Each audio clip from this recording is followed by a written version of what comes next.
પાટણ શહેરના હરિપુરા વિસ્તારમાં વરસાદી પાણી અને ભૂગર્ભના પાણી નિકાલની કોઈ જ વ્યવસ્થા નથી, જેના કારણે આ વિસ્તારમાં સોસાયટી વિસ્તારની ગટરો ઉભરાતા લોકોને ભારે હાલાકી વેઠવી પડી રહી છે। પાટણ નગરપાલિકાના વોર્ડ નંબર 11 હરિપુરા રામનગર વિસ્તાર, જ્યાંથી પાલિકાના મહિલા પ્રમુખ ચૂંટાયા છે, તેમના વિસ્તારમાં જ ગંદા પાણીના સામ્રાજ્ય જોવા મળી રહ્યો છે।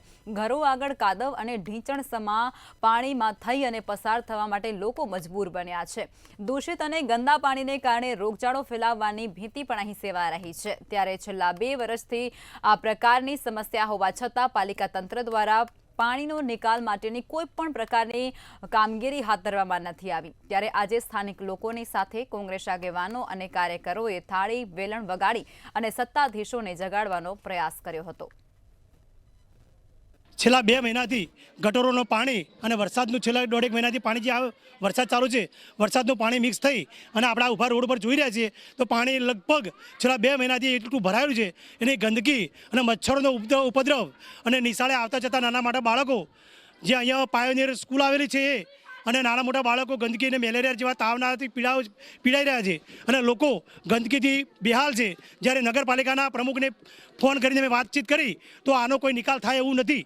જ્યાં સુધી આનું પમ્પિંગ સ્ટેશન ના બને ત્યાં સુધી આનો કોઈ નિકાલ થાય એવું નથી। પાટણ નગરપાલિકાના ભ્રષ્ટ અને ભ્રષ્ટાચારી સત્તાધીશોના વહીવટના કારણે આજે પ્રમુખનો વિસ્તાર એવો વોર્ડ નંબર 11માં હરિપુરા વિસ્તારમાં ભૂગર્ભ ગટરના પાણી ઘણા સમયથી ઉભરાય છે અને ઘણા સમય ઉભરાવાના કારણે અત્યારે છેલ્લા 6 મહિનાથી આ વિસ્તારમાં પાણી ભૂગર્ભ ગટરનું ગંદુ અને પાછું વરસાદી પાણી બંને ભેગું થઈ અને અડધા કિલોમીટર જેટલા રસ્તામાં પાણી ભરાઈ રહ્યા, જેના કારણે અહીંયા આવતા જતા વિદ્યાર્થીઓને, બાળકોને, નાના બાળકો ભૂલકાઓ સ્કૂલે જાય તો એમને પણ તકલીફ પડે છે।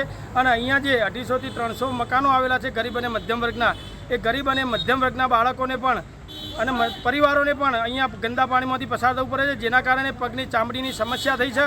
તો ખરેખર આ સત્તાધીશો જાગે એ માટે થઈ અને સ્થાનિક પ્રજાએ થાળી વેલણ વગાડી, એની સાથે કોંગ્રેસના તમામ આગેવાન અને કાર્યકરોએ પણ થાળી વેલણ વગાડી અને આ ભ્રષ્ટ અને ભ્રષ્ટાચારી સત્તાધીશોને જગાડવાનો પ્રયત્ન કરી અને આ વિસ્તારમાંથી આ ગંદકી દૂર થાય તે માટેનો એક અનોખો પ્રયોગ કરવામાં આવ્યો છે। પાણીની બહુ તકલીફ છે, થાળી વજાડી છે, ના સાંભળશું તો નગરપાલિકામાં અમે અલ્લાહ પુકાર કરશું।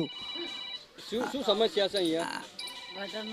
ગટરનું પાણી બહુ આવે છે, એટલો વરસાદનું પાણી છે, છોકરાને મચ્છર કાઢે છે, મેલેરિયો તાવ ચડી ગયો છે, કેવી રીતે અમે પૈસા વગર કેવી રીતે હાજા કરીએ? સમગ્ર વિગતમાં એવું છે કે આજે પાટણ શહેર કોંગ્રેસ દ્વારા એક પાટણ નગરપાલિકાના વોર્ડ નંબર 11માં જે હરિપુરા વિસ્તાર છે ત્યાં 200 થી 250 માણસ રહે છે, મજૂર વર્ગ છે।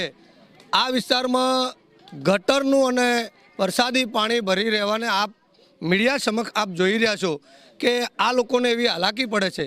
વિદ્યાર્થીઓને શાળાએ જવું હોય અથવા તો આ લોકોને ક્યાંય જવું હોય તો પરિસ્થિતિ ઘરમાં સુધી રસોડા સુધી પાણી પહોંચી ગયું છે, તોય આ પાટણની નફટ અને ભ્રષ્ટાચારી આ ભાજપની નગરપાલિકા આજ દિન સુધી આ લોકોનું કોઈ સાંભળ્યું નથી। આ લોકોએ ઘણી બધી રજૂઆત કરવા છતાં પણ આ લોકોનું કાંઈ ના સાંભળતા અમારા શહેર પ્રમુખે આયોજન કર્યું હતું। હરિપુરા ગામ છે, પાણીની બહુ તકલીફ છે, પાણીની બહુ છોકરા મોદા પડે, ગટરમાં પાણી આવે છે, બહુ પાણી ભરાય છે, એટલી બહુ તકલીફ છે। આ 150 ઘર છે, 200 ઘર જેટલી વસ્તી છે। પાલિકાવાળા જોઈને જતા રહે છે, બધા નગરપાલિકાવાળા જોઈને જતા રહે છે। મચ્છર ખાય છે, મચ્છર કોઈ નાખવા ગેમિસર નાખવા નથી આવતા, કોઈ વાપરતું જ નથી।